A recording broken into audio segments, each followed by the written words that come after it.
Hello friends, मैं भी चंद्रा आप लोगों के लिए आज 11th का टॉपिक कॉम्प्लेक्स नंबर लेकर आया हूँ। इसी के बारे में अभी हम लोगों को डिटेल से पढ़ाई करनी है। सबसे पहले ये जानिए कि ये कॉम्प्लेक्स नंबर होता क्या है।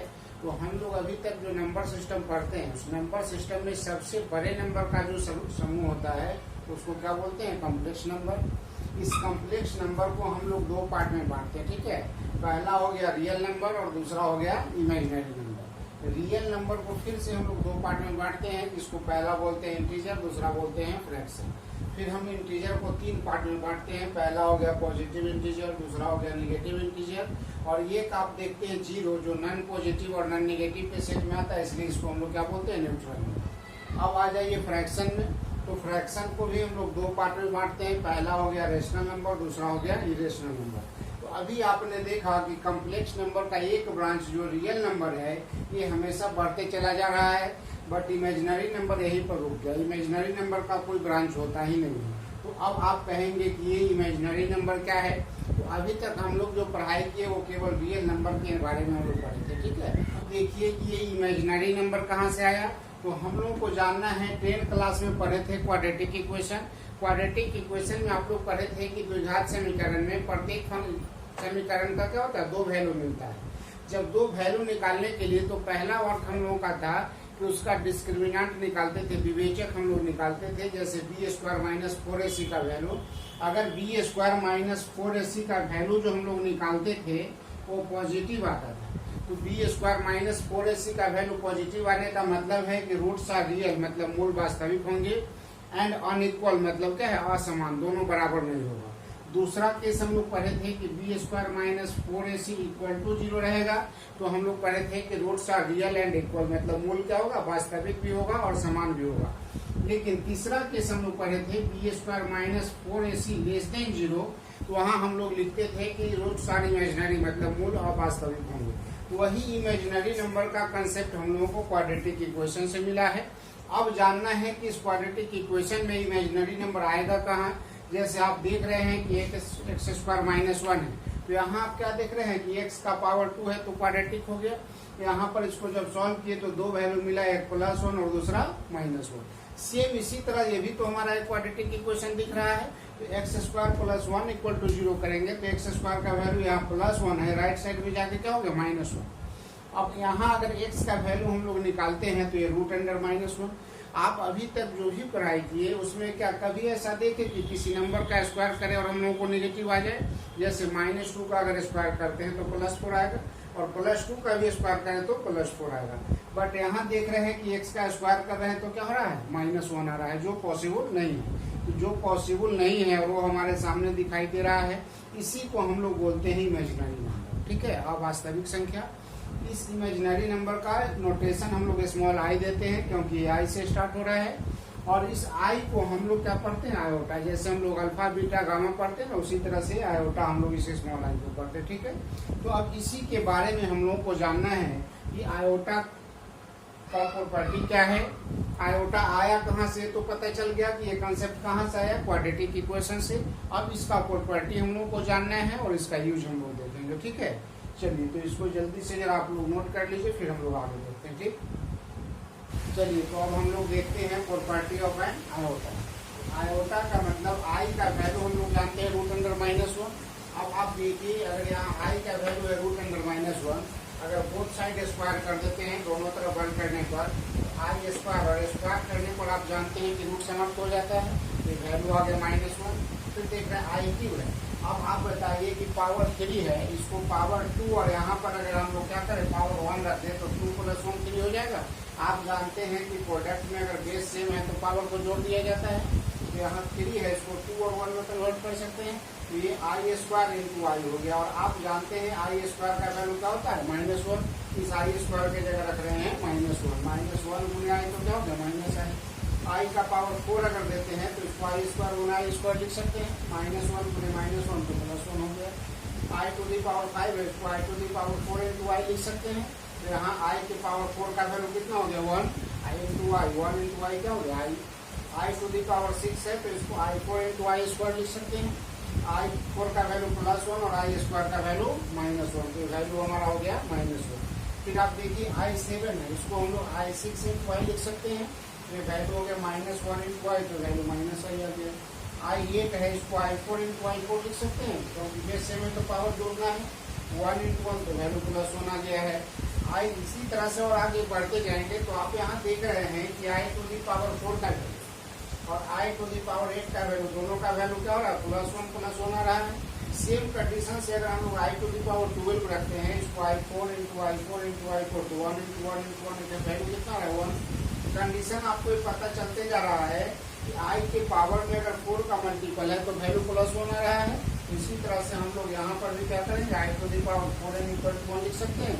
और n क्या है, इंटीजर होना चाहिए, तो इंटीजर में पॉजिटिव भी हो सकता है और निगेटिव भी हो सकता है। दोनों के लिए वैल्यू कितना हो जाएगा, 1 हो जाएगा। ठीक है, चलिए तो अब इसी से रिलेटेड एक एग्जांपल हम लोग देखते हैं। कंडीशन तो हम लोग समझ लीजिए, I के पावर में अगर 4 का मल्टीपल है तो वैल्यू कितना रहा है, +1।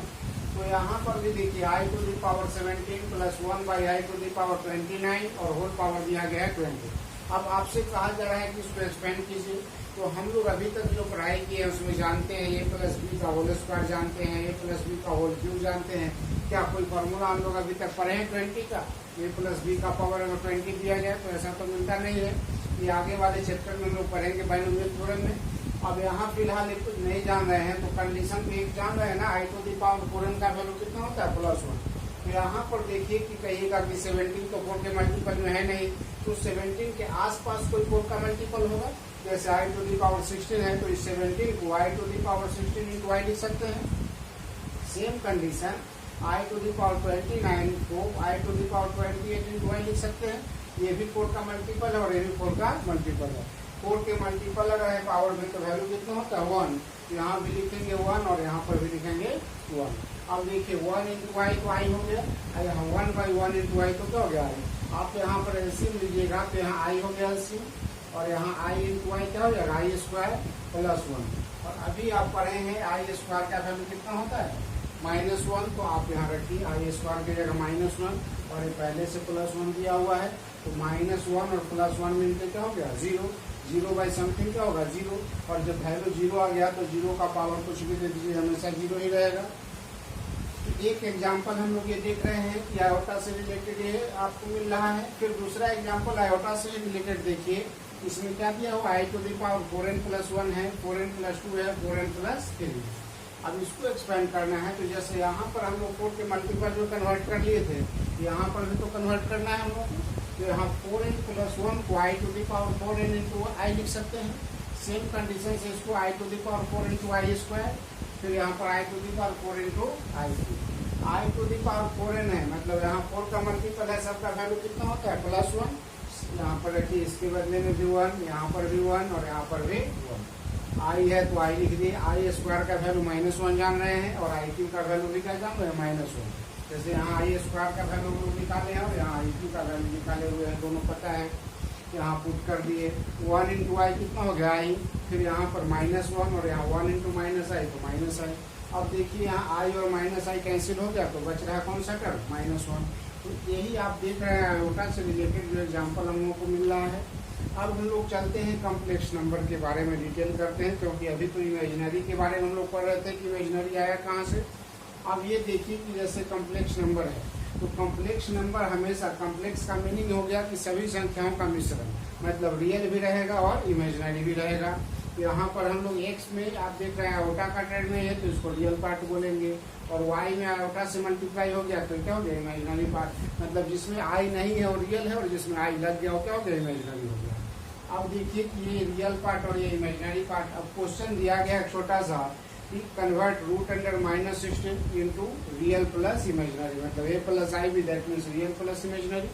तो आप देखिए √16 है, इसको 16 इंटू -1 हम लोग लिख सकते हैं, और 16 का रूट आप जानते हैं 4 बाहर आ गया, और यहाँ √1, और इसी √1 को हम लोग क्या बोलते हैं, I बोलते हैं। तो इसके बदले में I लिख सकते हैं, तो इसका वैल्यू आ गया 4i। लेकिन क्या है, रियल प्लस इमेजिनरी, तो आपको यहाँ रियल नंबर मिल रहा है नहीं है, तो उसके बदले में 0 यूज कर सकते हैं और +4i। तो ये हमारा छोटा सा एक एग्जाम्पल था। अब देखिए जैसे हम लोग आयोटा का वैल्यू जो निकाले, √1, √2 भी इमेजिनरी होगा, √5 भी इमेजिनरी होगा। तो हम अगर यहाँ पर कहें कि ये रूट अंडर -1 और रूट अंडर -5, इस दोनों में से कौन सा नंबर बड़ा होगा? तो अब आप बताइए कि यहाँ पर बड़ा छोटा का बात ही नहीं हो सकता है। क्यों नहीं हो सकता है? क्योंकि रूट अंडर -1 भी इमेजनरी है और रूट अंडर -5 भी इमेजनरी है। तो दो इमेजनरी नंबर का कंपेरिजन नहीं हो सकता है। क्यों नहीं हो सकता है? तो आप देखिए, जैसे हम एक छोटा सा एग्जाम्पल जनरल लाइफ का दे रहे हैं। मुजफ्फरपुर में कोई मोहन नाम का आदमी रहता है, ठीक है, और पटना में कोई श्याम नाम का आदमी रहता है, और तब आपसे पूछेंगे कि बताइए मोहन जी बड़े हैं कि श्याम जी बड़े हैं, तो क्या बता सकते हैं? नहीं बता सकते हैं। तो उसी तरह से क्योंकि वहाँ बड़ा छोटा होने के लिए हमको एज पता होना चाहिए, या चेहरा देख के बता सकते हैं। तो यहाँ तो न इसका एज पता है न चेहरा हम लोग देख सकते हैं। कहने का मीनिंग है कि रूट में -1 ऐसा कोई नंबर होता ही नहीं। हम लोग इमेजिन करते हैं कि ऐसा कोई नंबर होगा। जैसे हमने इमेजिन किया कि पटना में श्याम जी होंगे, मुजफ्फरपुर में मोहन जी होंगे, तो इमेजिन करके हम उसका कोई रिलेशन नहीं बता सकते हैं, एज नहीं बता सकते हैं। तो जहाँ भी आपको कंफर्मेशन नहीं हो तो दो इमेजिनरी नंबर का कभी भी तुलना किया नहीं जा सकता है, कंपेरिजन पॉसिबल नहीं है। अब देखिए दूसरा, अगर हम लोग कहें कि यहाँ पर ये कह दे रहे हैं, तो अब कहेगा कि 5 को तो हम लोग जान रहे हैं कि ये अब कहे कि रूट अंडर -1 और ये +5, इस दोनों में से कौन सा नंबर बड़ा है? तो अब इसका जवाब आप बताइए कि जैसे 5 है, ये आप जान रहे हैं रियल नंबर है, और क्या है 0 से 5 यूनिट आगे दिया गया है, लेकिन इसके बारे में तो नहीं जान रहे हैं। अब हम कहेंगे कि आप बताइए तो मोहन जी से बड़े हैं कि छोटे हैं? तो भाई मोहन जी को जानेंगे तब ना बता सकते हैं। वही बात है, इसको तो हम लोग जान नहीं रहे कि ये कौन सा नंबर है, तो यहाँ रियल से भी इसका कंपेरिजन पॉसिबल नहीं है। तो इससे क्लियर हो जा रहा है कि दो इमेजिनरी नंबर का कंपेरिजन नहीं हो सकता है, या एक रियल और एक इमेजिनरी का कंपेरिजन पॉसिबल नहीं। ठीक है, चलिए तो इसको जरा नोट कीजिए, तब फिर हम लोग इसके बारे में डिटेल करते हैं। चलिए तो अब हम लोग देखते हैं एडिशन ऑफ कॉम्प्लेक्स नंबर, मतलब दो कॉम्प्लेक्स नंबर का जोड़। तो जैसे कॉम्प्लेक्स नंबर पहला दिया हुआ है Z1 = x1 + i1 and Z2 = x2 + i1। जब दोनों को हम लोग ऐड करेंगे तो यहाँ पर हम लोग पहला कॉम्प्लेक्स नंबर लिख दिए और यहाँ पर दूसरा कॉम्प्लेक्स नंबर। दो कॉम्प्लेक्स नंबर जोड़ने का रूल ये है कि रियल से रियल को जोड़ना है और इमेजिनरी से इमेजिनरी को। तो x1 + x2 रियल पार्ट एक साथ हो गया। इस दोनों से आप देख रहे हैं कि i का टर्म तो कॉमन हो रहा है, तो यहाँ i कॉमन ले लिए, यहाँ y1 + y2 कर दिए। ठीक है, अब देखिए यहाँ से एक छोटा सा एग्जांपल लेकर बता रहे हैं कि Z1 का वैल्यू है 2 + 3i और Z2 का वैल्यू है 3 - 5i। हमको निकालना है Z1 + Z2 का वैल्यू। Z1 + Z2 = क्या लिख रहे हैं? 2 + 3i first complex number plus 3 - 5i ये सेकेंड कॉम्प्लेक्स नंबर। तो यहाँ पर क्या करना है, रियल से रियल को जोड़ना था और इमेजिनरी से इमेजिनरी को। तो हमने रियल से रियल को जोड़ दिया, 2 + 3 कितना हो गया 5, और इमेजिनरी से इमेजिनरी को तो 3i - 5i कितना हो गया -2। ये हमारा इसका वैल्यू हो गया। तो इस एडिशन से बनता है एडिटिव इनवर्स, मतलब जोड़ का उल्टा क्या, घटाओ। तो ये लिखा गया है जोगात्मक विलोम, जिसको हम लोग -z से डिनोट करते हैं। ठीक है, तो यहाँ z = x + iy है, तो एडिटिव इनवर्स इसका क्या हो जाएगा -z। दैट मीन्स यहाँ जो वैल्यू है इसमें माइनस से मल्टीप्लाई कर देना है। एक आपका हो गया एडिशन ऑफ कॉम्प्लेक्स नंबर, उसी से रिलेट कर गया एडिटिव इनवर्स। सेम इसी प्रोसेस से अब हम लोग निकालेंगे मल्टीप्लीकेशन ऑफ कॉम्प्लेक्स नंबर। तो मल्टीप्लीकेशन ऑफ कॉम्प्लेक्स नंबर में भी दो कॉम्प्लेक्स नंबर हम लोग लेकर चल रहे हैं। पहला Z1 = x1 + i1, दूसरा Z2 = x2 + i1। ठीक है, अब Z1 × Z2 है, तो दोनों को हम लोग यहाँ पर प्रोडक्ट में रख दिए। तो यहाँ पर कॉम्प्लेक्स नंबर का प्रोडक्ट क्या है, जनरल टर्म की तरह पहले हम लोग मल्टीप्लाई करेंगे।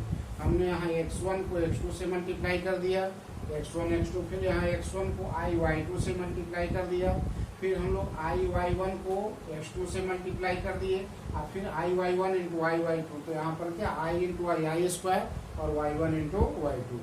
अब देखिए कि यहाँ x1 × x2 आ गया। इस दोनों से i कॉमन हो सकता है, ओटा कॉमन हो सकता है। तो यहाँ x1 y2 + y1 x2, और i² का वैल्यू, आयोटा के स्क्वायर का वैल्यू हम लोग जानते हैं -1, इसलिए +i² की जगह क्या रख दिए माइनस। अब ये आपका एक रियल नंबर आ गया और ये भी रियल नंबर है। तो दोनों रियल नंबर को हमने एक साथ कर दिया और फिर दोनों को कॉम्प्लेक्स नंबर को दैट मीन्स इमेजिनरी को अलग कर दिया। तो real plus imaginary complex form में आ गया। सेम अब इसी से जैसे यहाँ एडिशन से बना था एडिटिव, उसी तरह से मल्टीप्लिकेशन से बन रहा है मल्टीप्लिकेटिव इनवर्स, जिसको हम लोग z⁻⁻1 से डिनोट करते हैं। जैसे एक छोटा सा एग्जाम्पल देख रहे हैं, z equal to X plus I Y है, तो अगर z इनवर्स निकालना है तो z का पावर -1 देने का मीनिंग क्या है, 1/z हम लोग लिख सकते हैं, और z का value x plus I Y तो 1/x प्लस आई। अब आप देखिए कि यहाँ पर ये जो इमेजिनरी टर्म आ गया और ये रियल और एक इमेजिनरी, तो कभी भी कम्प्लेक्स नंबर को बटा के फॉर्म में हम लोग लिख कर नहीं छोड़ते हैं, हमेशा complex number real plus imaginary या रियल माइनस इमेजिनरी के फॉर्म में होता है। यहाँ पर देख रहे हैं डिवीजन के फॉर्म में है, इसलिए हम लोग इसको रेशनलाइज करेंगे। यहाँ पर इस रेशनलाइजेशन को कम्प्लेक्स नंबर की भाषा में हम लोग बोलते हैं कि कंजुगेट से डिवाइड मल्टीप्लाई करना। ये कंजुगेट क्या होता है, वो किसी भी कम्प्लेक्स नंबर के इमेजिनरी पार्ट का साइन चेंज कर देते हैं। तो यहाँ x प्लस आई वाई था, तो हम लोग x माइनस आई वाई से मल्टीप्लाई और डिवाइड करेंगे, ठीक है।